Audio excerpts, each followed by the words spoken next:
Pessimistic bitches talking optimistic. Thinking back when I ain't had no pot to piss in. Shorty hugging on me, just don't leave no kisses. We can't go that far, but I can't tell the missus. Heard they hating on me, I don't see them boys. Plus word around the city, baby, we them boys. Never thought my folks would turn on me, them boys. Yo, what's up? How we doing? It's your boy E Gray, E36, man. That's what you call me. I'm in the building here. We got a dope interview, a dope guest here on the ones and twos. The hip hop artist, MC, entrepreneur, TMC Music CEO and founder. None other than my man, B-Lo. What's good with you, bro? Yes, sir. Yes, sir. What's up, my brother? How we doing, man? Man, I'm living good, man. Let's go and pound the thing up here. Let's my have guy. A dope interview, man. So, yeah, man, it's been a little minute, man. It's 2019 last time we sat down, and definitely I think we can both agree that a lot of shit has happened. Yeah, for sure. For sure. A whole lot of shit, man. We got a lot to talk about today, baby. Most definitely, man. But before we jump into this thing, man, you know we got to do it how you want to do it and get it done right here. So, we have a little grown man, Henny. Yeah. Grown man B.I., man. We got to take a shot one time for the culture. 2020's been crazy. Yes. I wanted to do Douce, but I couldn't find Douce. So, you know, Hennessy is the best next thing for us. So this man, we hit some brown and thing. Yeah. We late night tip. Hey, it's a vibe though. That's all good. It's a vibe, and you know, hey, it's a celebration. It's a celebration, man. Let's make this thing happen. Let's pull up real quick. And while he getting this thing pulled up, you guys make sure, man, y'all tune in. Y'all in for a hell of a ride, a hell of an interview, man. For all the B-Lo fans, fun. For all the B-Lo fans out there in the world. Yeah, you can get a real catch up about what my man been doing for the last couple of months. Amidst all this going on. So let's go ahead and toast up, man. We're gonna toast up to real quick. We toasting to success, longevity, and what they saying, man. My new record that just dropped today. So we toasting to all that. Let's get it. Let's get it. Woo. That's that real. That's that real.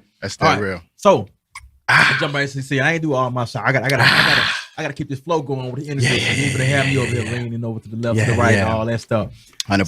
So let's try to chop it up, man. So what's been going on, man? So you kind of been off the market for a while.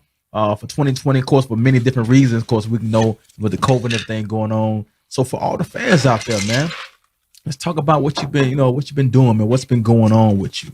Man, I've been doing pretty much what everybody else been doing, man. Just kind of hibernating, kicking back with the family, really enjoying them.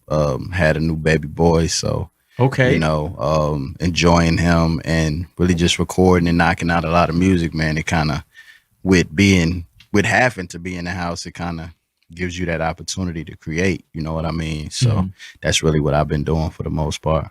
Now, when you say you had your little baby boy and everything, and like I said, you've been kind of be on that hiatus, really in the house, really just putting that work in, and it seems like you've definitely been doing just that, doing something, because you're coming up for 2020, bro. In the 2024 quarter, you've been really kicking up dust, man. So, so when it is all this spark, man, what for you personally did this COVID and this basically this lockdown really do for you, man, from an aspect of, you know, refocusing, or have you revamp some things? What's some of the things you've been doing to revamp from what we probably saw in 2019 to 2020? Because that's the last time we had you on the show as well. Yeah, for sure. So for me, man, it's been like a process where I took a break from the music, a much needed break, I think. In 2020, really my comeback was around the time when I think it was the fall, end of the summer, the fall, when it was just a lot of controversial things going on in the world, in the country, worldwide, especially in our country, with what Trump had going on with the divisiveness and things like that. So for me, I felt like there wasn't enough people that, like, there's a lot of rappers or MCs or whatever with more influence than me, but they weren't speaking up on these topics for whatever reason. You know, maybe they couldn't, maybe it would mess their bag up or whatever the case, but I just felt like it was an opportunity for me to step up to the plate and really represent my people and talk for the people and just kind of like put it off the glass, like what we see. Yes. You know, and I dropped a couple records, you know what I'm saying? I'm not a political rapper. I'm not a conscious rapper, like, but at the same time, when I see certain things I'm a real one, so I'm going to talk about it. I'm going to touch on it. I'm independent, so I can do whatever the fuck I want. You know, some people have different obligations. It may fuck up their money. Like, this shit ain't fucking up my chicken. Like, I'm straight. I love it, man. And that's kind of what the separation from, you know, a signed artist versus indie artist. You know, and you're in this position, like, hey, I'm my own man. I'm truly my own man. My fans rock with me because who I am and not what the label has made me. Facts. Now, in that case, man, how do you view that? Let's be honest, because you in the hip hop industry, man. You know how this thing roll, how the MCs go. How do you feel about the rapper that you know that got the voice, but you never heard them speak up in it? They social media got real nice and dry, but in they lyrics, you hear them, they can talk about any and everything, but when it got down to the culture, to real live matters, it seemed to kind of swing it left. You know what I'm saying? So how do you really feel about that, man, for them being the face of the culture and hip hop and not really using that voice in that way? For me, I understand their position. So when you understand certain things, you look at it differently. So for me, it's kind of like, even though I would like to see, well, I'm gonna be real, like J. Cole, who's one of my favorite MCs right now. Yes, J. Cole was cold. He spoke on it, you know what I'm saying, with the Snow on the Bluff. Actually, I borrowed that, did a freestyle, called it Low on the Bluff.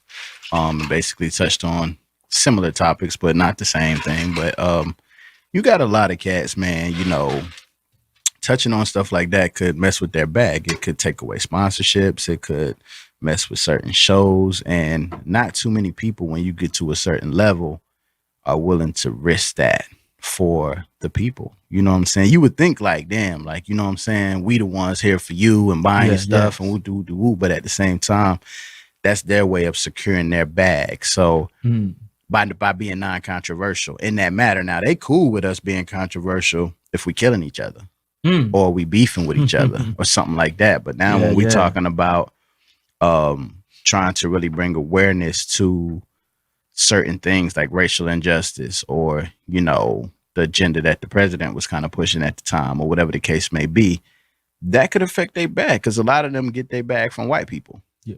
You know what I'm saying? So if these people don't want you talking about this stuff and you talking about it, you're risking being alienated in one way or another. So I understand. And honestly, I like it because it's a prime opportunity for an artist like myself to jump in there and really like just grab it and put it in the headlock. Like when I came out of nowhere and did the 2020, well, I think I did Low on the Bluff first, then I did 2020. The reaction was crazy because people really was yearning for something like that. Yeah, probably from their favorite artist, but since they wasn't getting it, it's like, well, damn, we'll take it from him because this cat he spitting too.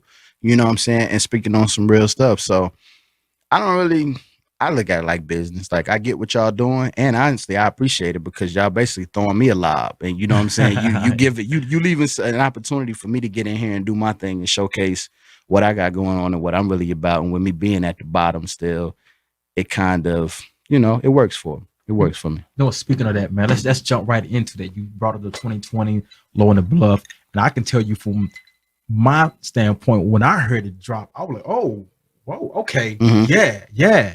You know, I was really with it, man. It really spoke to my heart, spoke to the time that was going on. I'm like, oh, he went there. Like he went there. He didn't hide behind it. He went there. I did. And you were talking some real stuff, man. So let's talk about a Low on the Bluff. Okay. So it's a big thing you talk about, man. You talking about the defunding the police. That became a very, very big hot topic. Controversial topic. And you touched on it. You basically mentioned, you know, you're talking about you see the article, but you don't read the depths of it. Basically saying, hey, you say about defunding the police, but they defund the schools every year. And, so, and nobody talking about it, bro. You know, it's a routine thing. You know, when they say about how the teachers looking to have to go on strike potentially, you know, because they're not getting paid the money they should be getting paid. They're getting money taken out of their funds and everything by the state. Like I said, this is something going on all the time. And it's not. Who talks about it? Nobody. But defund the police, they're looking at it, and when they say defund, that means revamping. Let's revamp the police. How we're using this money. You know, let's do more. Let's make more psychological investments on who they are. Let's get into their mind. Who we really bringing into the system? Who we bringing in? What's their agenda? What they trying to really do? Yeah, you know man. Saying? So you spoke on something like that, man. Really spoke to my heart and my agenda for that. And not even, only say my agenda, but the real truth. Fact. So another thing you was talking about, again, I'm a big savant of what you got going on. Let's talk about controversy when it comes to social media. You also talked about that, how you say you were saying many people, unfriending people because of what they was the racist prejudice stuff they were saying on their social media. Yeah. Let's talk about for that, man. What you been? Let's go a little more depth for that. Have you had a situation where you had to do that? In the same situation? Yeah. So I'm gonna be real with you. Me personally, no. And it's really because I don't know, man. The only place I really see stuff like that is Facebook. And my Facebook, my personal Facebook, I made a new one like 5 years ago. So yeah. The average person with a Facebook has like 5,000 friends.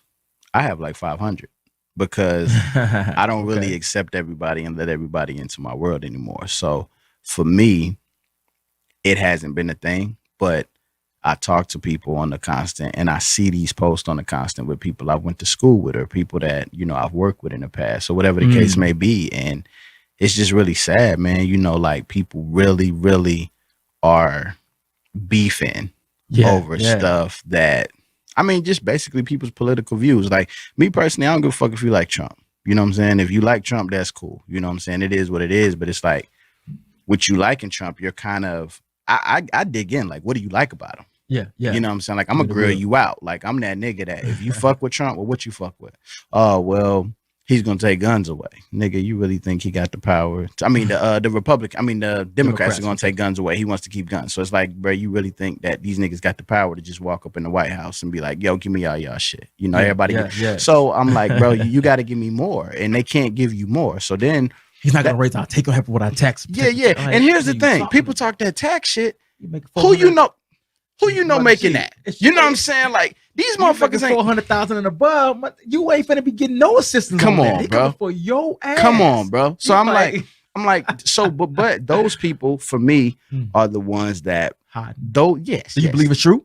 I don't block. No, hell no. It's scapegoat. They say what they see on TV. These are the things that these people see on TV. And things like that, and then they just repeat them. They start believing it. Like your grandma and your mom used to say, you lie enough, you're gonna start to believe you lie, and that's basically what it is. So, for me, I haven't had any personal experiences with it, but I have seen where it's really fucking up some good relationships, like people that I know that have been friends forever. You know what I'm saying? But it's kind of like, but then again, people do this shit. They so judgy with it, like who you like, but you don't have to shit on the other party so bad, or you know what I'm saying? It's kind of like, but that's what he do though. That has been his engine. That has been his fuel to his whole drive the entire time. Is that the Democrats are demonic and we saints over here. Republicans are great. Facts, or the Republicans great. I never had heard of the left.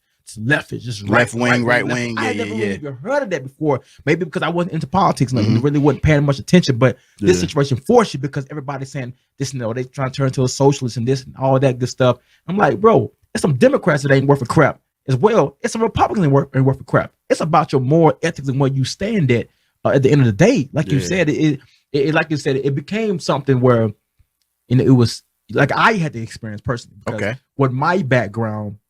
And my family, my following, me playing at University of Alabama for sure, and you get a lot of strong Southern patriots, good old boys. Well, my white fan base that's older, and that's what they underneath. That's who they were. They saw what they loved us for entertainment. What we do in the field, what you could do for them, bring them championships, things like that. But when it comes to you really having good standards of morals and ethics of what you do and treating everybody the same and wanting to see, okay, this has been more divisive than it is bringing people together. Facts. That's where you drew that line. It was like, we choosing this side. And that was very eye opening.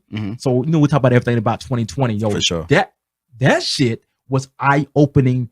For you. Whoa, I gotta get you up off here. You can't. And I can imagine how that could be from a personal standpoint. So now I know you're interviewing me, but let me flip this. Like, how did that make you feel? Or did you have to delete certain people because of things like that? I would say that I didn't block.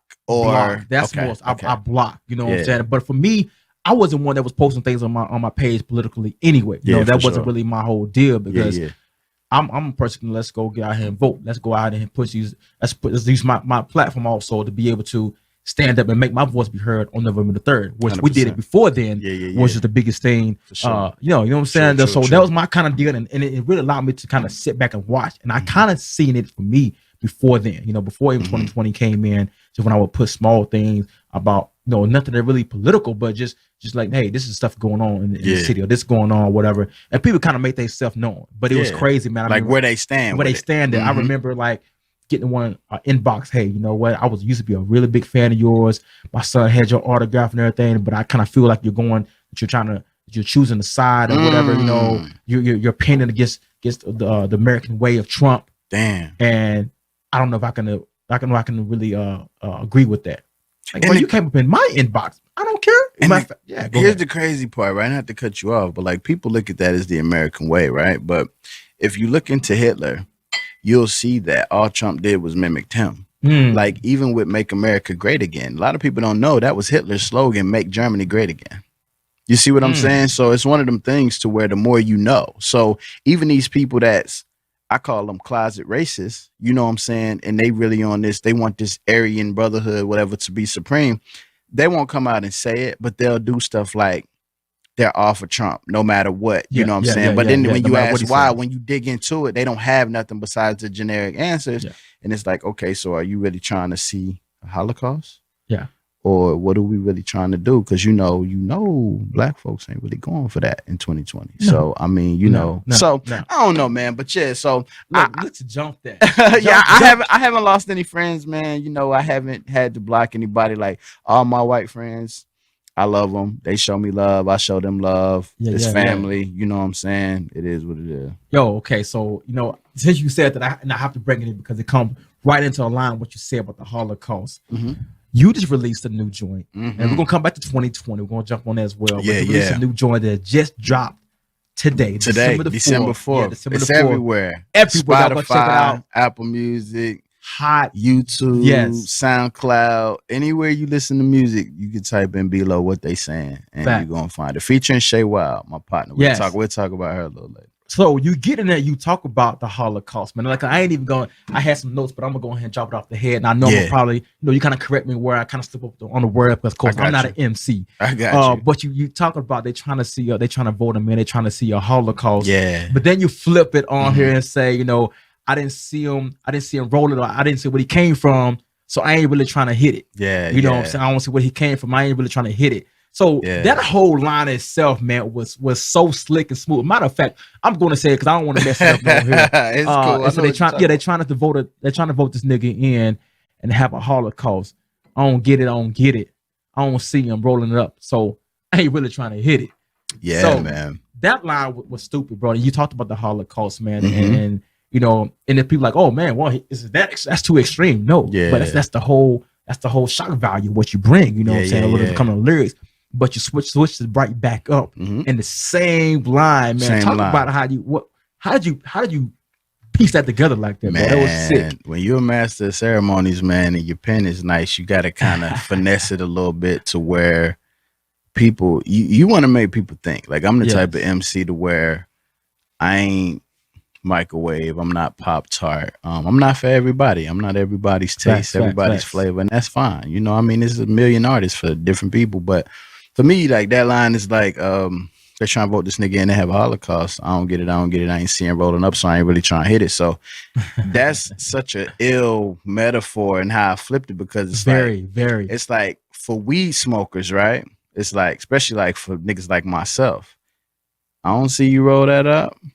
I'm not putting my lips on that. Because I don't know what you rolled up. What you laced, you know, you could have. I know niggas that, you know, they weird, they wackos now because they didn't smoke the nigga blunt that put some shit in it or on it or whatever. So I don't play like that. So you just flip it like that, and then it's the same with, like you say, with the Trump shit. It's like, bro, I don't really know.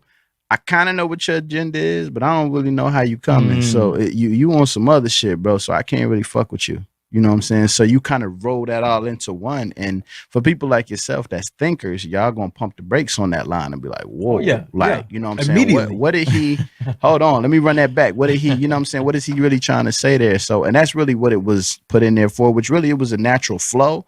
But when you 2020 and you look back at it, it's like, damn, that shit is kind of ill how I, you know, so that's really what it was about. I love it, man. I love it. You Appreciate know what? And about that, so we on that, man. Let's go ahead and toast up a little drink, man. So Toast we'll give up. a little few moments here. Matter of fact, my man, you got the Coke over there, man. I ain't trying to Toast go up. straight. I gotta conduct You going this straight interview. or you need to cut? No, I need the Coke, bro. If I'm gonna be here getting, I gotta have a little get drink right, with it, you know what man. I'm Get saying? right, bro. We're gonna get out of it right. We got the Hennessy right here. Hennessy need to endorse me, man. Anything's possible. I wanted to do say though, shout out to Jay. That's my favorite artist. Actually, December 4th is Jay-Z's birthday. So Okay. I'm gonna be real. When I dropped it on December 4th, when I set everything up through the distributors, and December 4th was the date, as I'm setting it up, I'm like, something significant is about this date, but I couldn't put it together. And then I seen everybody like, happy birthday, Jay, happy birthday, Hove. And Hove is definitely my favorite MC. Hove is definitely probably the reason I rap. Okay. Honestly, Jay-Z, man, I'm a huge Jay-Z fan. So happy birthday to my nigga. He may not even see this video, but if you do, nigga, happy birthday to you, OG. Facts. So is this kind of had a little bit to do with why you had to kind of had the Jay-Z vibe with this one, the beat, you know what I'm saying? Because as soon as I heard it come in, I'm like, I said, okay, yeah. I'm like, he gonna have to, he gonna have to come with it on this one. Yeah. And, very much you did just that. Appreciate it. So that kind of had something to do with it, how they came together. Let's talk about your producer, man, that came up with the beat and all that stuff, as well as your MC. Was Shay Wild. We can get into it with Shay Wild too. Twano, man. Twano was a producer I met online. And just shuffling through beats. Like I have two producers that I really bang with locally. DJ Rich Green and C's. I call my nigga Caesar Leo. So what up, C's? If you listening, nigga, what's popping? Those like my local guys, man. And these niggas are out of here. I feel underrated in a motherfucker. Facts. Fire as hell. But with this one, this is Twano. Twano was a cat I met online. Honestly, just surfing for beats, man. Because as an underground MC, like, if you a true MC, man, sometimes you want that different sound from that local shit. Like, no knock on the local sound, but if you're trying to go to another level, you need another sound. You know what I'm saying? Yeah. So, like, found Twano online, and I love Twano. I don't really... This is one of the few tracks that I have with Twano. Actually, I think I got like one, maybe two other ones. But when I first heard this one, it was just kind of like one of them, I gotta have this. You know what I'm saying? And of course, with me being a fan of Jay-Z, and this is that encore sample, of course, I knew it right off the bat. And it's just, the shit just came organically, you know what I'm saying? So it wasn't really even the fact that I love Jay-Z, which I do. It's just one of them things to where I'm the type of artist to where the beat moves me. The beat tells me what to do. I don't write a cappella. Like, if I don't have a beat, I don't write. Like, you're not getting no lyrics from me. Like, the beat is going to beat. With you. It's like on some witchcraft shit. Like, the beat gonna tell me which way I need to flow. Like, B, you need to do it this way. B, you need to do it that way. So when I heard it, it was like, what they saying. And the hook just came, and I'm like, yo, this is kind of ill. And for probably like 2 months, I had an open verse. The second verse was just open, and it wasn't nothing. And Shay is my partner. Like, that's my dog. Like, you know what I'm saying? We got a situation, and she was going through something, and she was telling me one day, and she's like, yo, this is what I'm going through. You know what I'm saying? Shit's kind of crazy on this, saying whoopty whoop.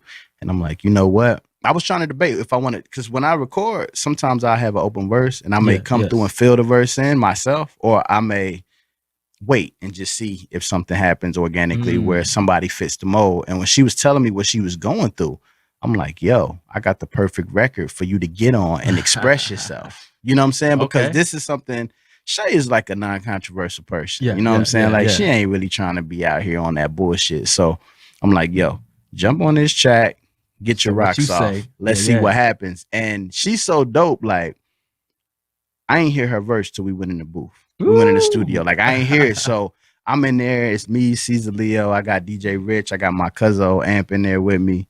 And we cool and we chilling. And she goes in there, and I mean, she comes on. I heard they was mad. I had a little something, so I worked my ass to the, and I'm like, yo, this is crazy. You know, because she's dope. Like, it's so much more shit coming from her that's ill. And so it was just a perfect marriage, man. And it was one of them things to where it came together organically. And that's why, like, her verse is so ill, because it's coming from a real place. You can feel it, because she had a little comment that, of course, everybody knows. She's like, hey, it can't trust it because it ain't never coming from the source. It's never. I said, yes, because it how it always happens. Yeah.